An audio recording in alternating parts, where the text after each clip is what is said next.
In this video, sponsored by PlayStation UK, I'll be going over everything you need to know about all 7 of the runner shells featured in Marathon so that you can choose the one that's right for you. Hopefully this video goes some way to furthering your understanding of each shell, and if you'd like to join me on Tau City 4, you can pick up Marathon using the link in the description. Let's get started with our first runner shell for today, Destroyer. This shell is an offensive powerhouse that lives up to his name in explosive fashion. They are all about keeping the pressure mounting with overwhelming firepower, launching missile barrages as long as you can continue to do damage, and deploying a handheld shield for additional cover. Now, the tactical ability of the Destroyer is a shield that will absorb incoming fire in a single direction. It has its uses in PvE, especially against higher difficulty targets, but it can falter in PvP engagements. Use your shield when attempting to reposition in an extended firefight, or take the attention of UESC while your crewmates pile on the damage. Where Destroyer really shines is with the use of their prime ability, Search and Destroy. Activate this ability before engaging an enemy, and you'll find that the more hits you have on target, the more missiles you'll fire. Each of these explosives will deal significant damage and immobilize a target. Combine Search and Destroy with any weapon featuring a deep magazine like the Retaliator LMG for example, and what is already a bad situation for your enemy will snowball into absolute disaster. This makes Destroyer a great choice for taking on UESC bosses and events, or maintaining a strong front line in PvP combat against other runners. If you need a quick reposition or want to obtain the high ground in order to let loose your barrage of fire, pressing space while in midair will activate the thruster trait and give you an extra boost in the direction of travel, or you can make use of his tactical sprint ability, which allows you to move even faster while sprinting at the cost of additional heat generation. In my time spent with the Server Slam, Destroyer was a favorite of mine because he's all about keeping the pressure mounting with aggressive pushes, quick repositions, and vastly superior offensive abilities. If the Destroyer shell is the hammer, then the Assassin is the scalpel. A master when it comes to making the first strike count and concealing their retreat once they've drawn blood. Their combination of smoke screens and stealth makes them able to dip in and out of combat at a moment's notice, ensuring that they are always taking a fight on their terms, making them incredibly powerful for those that prefer PvP encounters. The Assassin's tactical ability is Active Camo, which works as an invisibility cloak with a limited duration. You'll be much harder to detect in this state for both UESC and other runners, allowing you to maneuver into the ideal position to open an engagement on favorable ground. Just keep in mind that firing your weapon, using consumables, or taking damage will lower the stealth field momentarily. Alternatively, this ability is well used to escape a losing battle safely, especially when combined with equipping your knife for faster movement speeds. The Assassin's prime ability is a bit more team orientated, deploying a forward line of large spherical smoke screens from a thrown disc that will cut off line of sight and make it difficult for anyone entering the smoke to see what's directly in front of them. Now, the most obvious use for this ability is when extracting from a run. You can cover the exfil area in smoke and be relatively safe in the knowledge that nobody is going to be able to get an accurate shot on you. What's particularly interesting about the Assassin's prime ability though is that their Shroud trait automatically applies camouflage when entering a smoke field. This then persists for a short time after leaving the smoke. Combine this with the Shadow Dive trait that deploys a smoke directly underneath you when in mid-air, or just some regular thrown smoke grenades, and you can make some real chaos in extended firefights, confusing the enemy of your exact position and making it hard for them to coordinate with each other. So, the name of the game with the Assassin is using their active camo to swing the tide of battle in your favor, and the deployment of smoke screens to enable further stealth use and create confusion amongst your enemy while covering your crewmates from incoming fire. A very PvP-centric shell with strong solo capabilities that also fits nicely into just about any crew composition.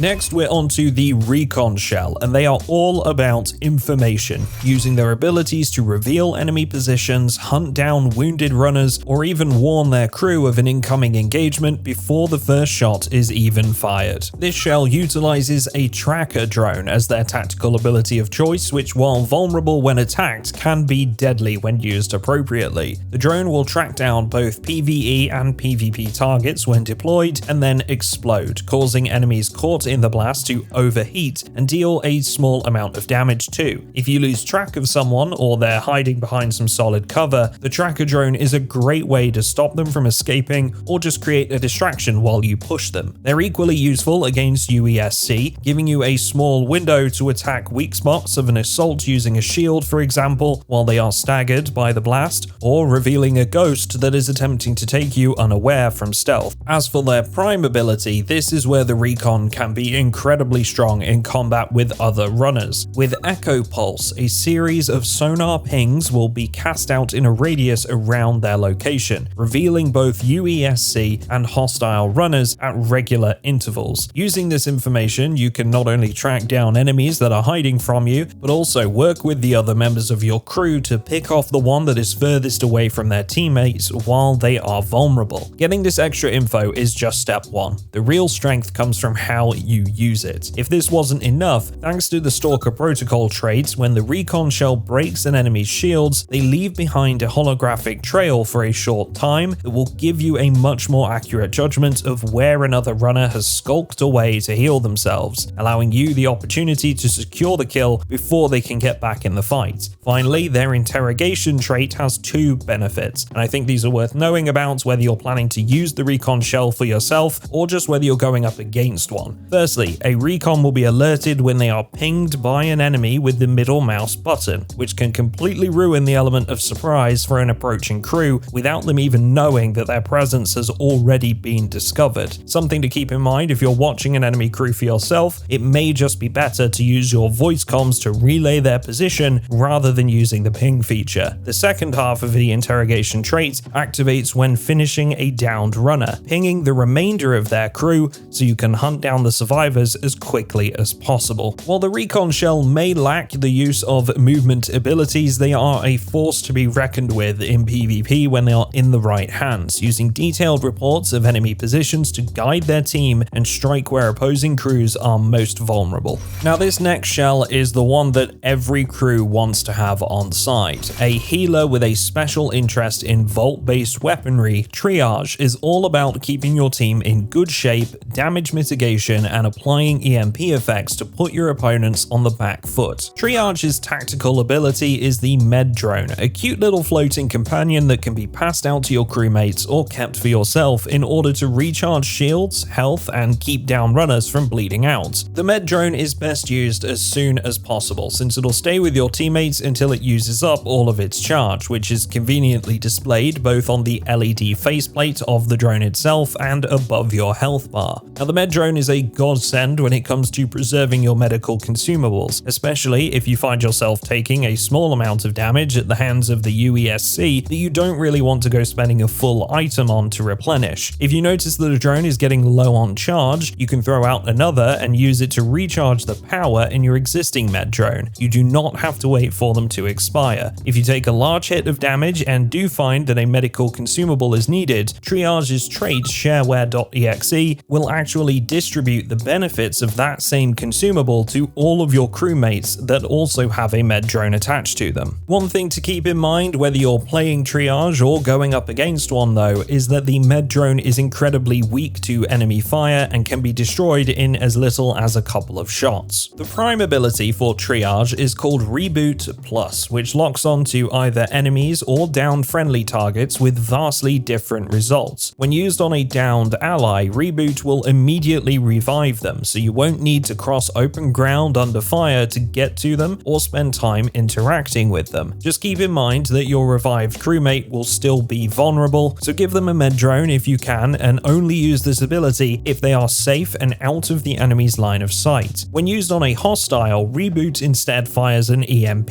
that will disable the other runner's abilities for a short duration and additionally cause a reasonable amount of damage. If there's a particular runner that you want to lock down, say a destroyer that could fire multiple missiles at your team in a firefight, or an assassin that you want to prevent from using stealth tactics or smokes, Reboot is a very potent option to consider. To give Triage additional offensive capabilities, he is also equipped with the trait Battery Overcharge, which can enhance the performance of your weapons at the cost of generating a substantial amount of heat. This makes Triage a surprisingly good frontliner in a fight, and even more so if you're a fan of Vault weaponry, because this trait also causes any Vault weapons to inflict an EMP effect on the enemy when they break shields, potentially locking multiple hostile runners out of their abilities altogether if used at the start of an engagement. Triage is the backbone of any successful runner crew and is an easy choice for anyone who likes to play the team medic or has a strong preference for Vault-based weaponry.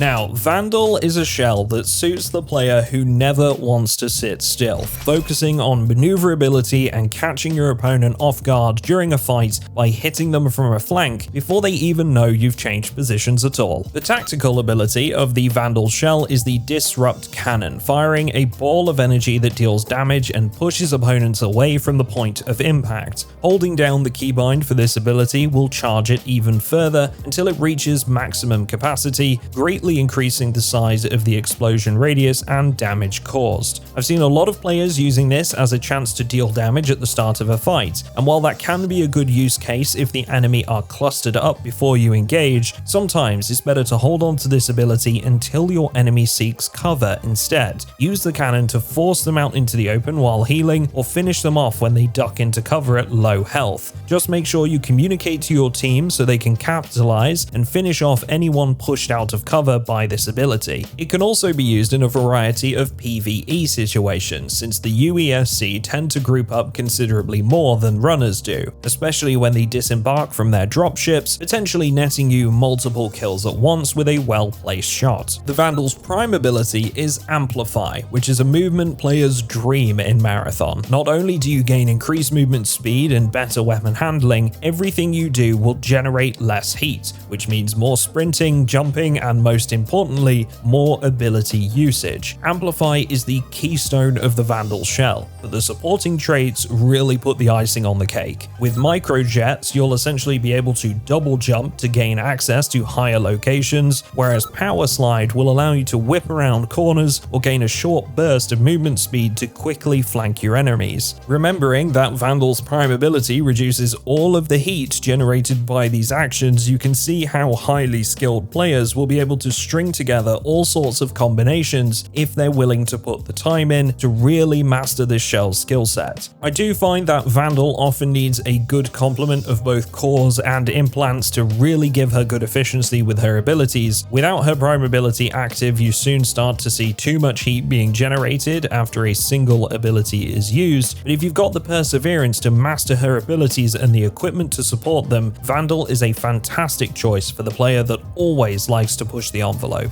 Next, we're looking at Thief, which when utilized correctly is a fantastic option for runners that like to go solo or just put a high priority on acquiring as much loot as possible. Their tactical ability is the Grapple device, which allows for some unmatched vertical movement, whether it's to gain high ground in a firefight, push the advantage, or just make a quick escape after securing something valuable. It's worth noting as well that the Grapple device does not need to be anchored to an object or a structure. It can be fired freeform into the sky and it will automatically extend to its maximum range. This ability outclasses similar abilities from the other shells just in the sheer amount of ground you can cover with the Grapple device when used correctly, and it is incredibly fun to use as well. What's more, thanks to the Finer Things trait, the Grapple device recharges quicker the more items you have in your backpack, as well as a scaling buff to weapon handling too. So stock up on items even if you don't really want them, just to gain the full benefits of this buff. Now, the Thief's prime ability is the Pickpocket Drone, and let me tell you, being on the receiving end of one of these things is a real nuisance. In combat, this drone is capable of doing a very slight amount of damage, but also ejecting the highest value item from the target's inventory. If you're in a crew using Thief, a great use for this drone is simply to be as annoying as physically possible for the enemy, giving them something to shoot at while your team takes advantage of their state of panic. In solo, I find it best to use this drone to locate other runners that have slinked off into the shadows and then quickly capitalize on the information you've gained. The drone does also have a utility use too, able to collect loose items, not those in containers, and carry them back to you before it expires. Sitting in your drone ahead of you can often be a great way to identify enemy positions, acquire some extra loot, and then slip away before anyone can pinpoint your exact location. Oh, and you didn't hear it from me, but claymores can actually be attached to these drones and used offensively with some hilarious results. Just be ready for other runners to absolutely hate you for it. Thief's second trait is the X-ray visor, which, while primarily used for identifying high-value loot containers by color coding them by their most valuable item, does also have a lot more uses in combat than you might first suspect. The visor also highlights enemies when they are within line of sight, which can be a huge advantage if the weather conditions are making visibility particularly difficult. Where it can really give you an edge though is with the use of smoke grenades or the assassin's smoke fields. In this case, the visor is able to see through the smoke, practically granting you thermal vision at a moment's notice, allowing you to dominate your opponents before they have a chance to react. The Thief is a great example of a survivalist that has their eyes on the prize, with a surprising amount of offensive capability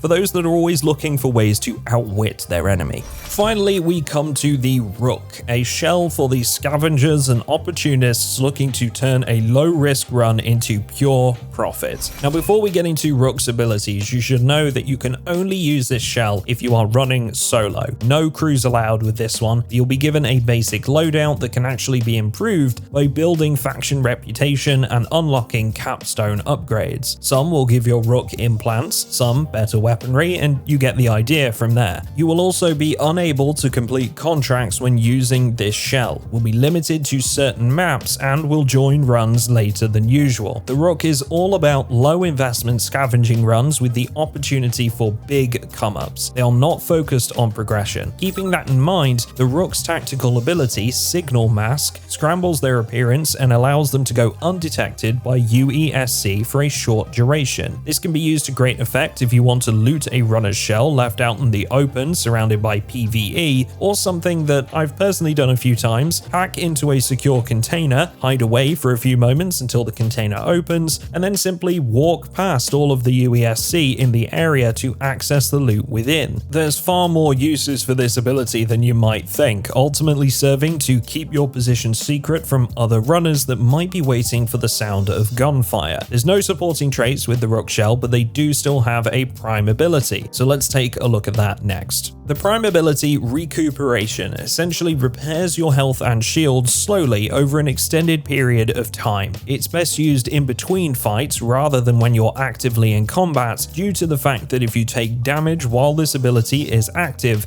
it will be interrupted and you'll stop gaining repairs. For a shell that will start with a limited amount of health packs and shield charges, this is a very useful ability, but you will obviously lack some offensive firepower or maneuverability in combat when compared to other runner shells. This paired with the fact that Rooks can queue into lobbies with duos and trios, it's often best to try and keep a low profile instead of taking a straight fight. If you do want to PvP with the Rook shell, it is best to wait for a moment where the enemy is vulnerable and swoop in when they least expect it. The Rook is a true vulture, picking the meat from the bones of defeated shells and seeking opportunity wherever they can find it. So that's all of the runner shells in Marathon, but if you'd like to ask any questions about their abilities or share some of your tips for each one down in the comments for other players, please do feel free, as I'm sure it will serve to help someone else out there. Special thank you again to PlayStation UK for sponsoring this video, and hopefully I will see some of you on the surface of Tau Ceti 4 soon. Just use the link in the description to pick up Marathon today. Thanks folks, and I will see you all